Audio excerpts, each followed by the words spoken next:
Hudson Bay Mountain Snow Patrol say the increased amount of snowmobilers using the Rotary Community Trail and the ski trail are causing concerns about users' safety. On the trail to town, the specific risk is that we have people walking up and down at all hours of the day. People will hike like into the evening and first thing in the morning, like pretty much any time you can find people on there. So there's obviously the risk of a snowmobile and a person colliding.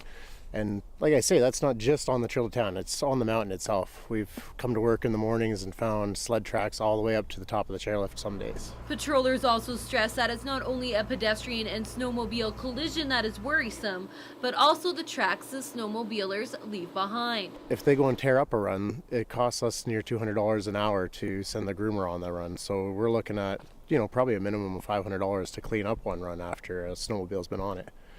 And that in itself also creates hazards for skiers because you can leave ruts and other things that they don't expect when they're skiing down, which could cause them to possibly, crash and have an accident or lose a ski at high speed. And that's not the only issue.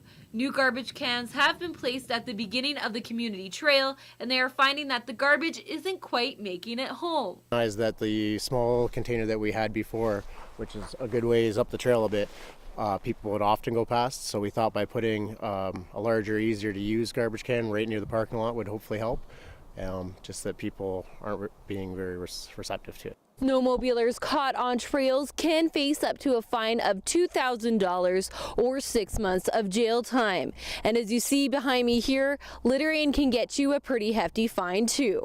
For CFTK TV News in Smithers, I'm Sarah Comadina.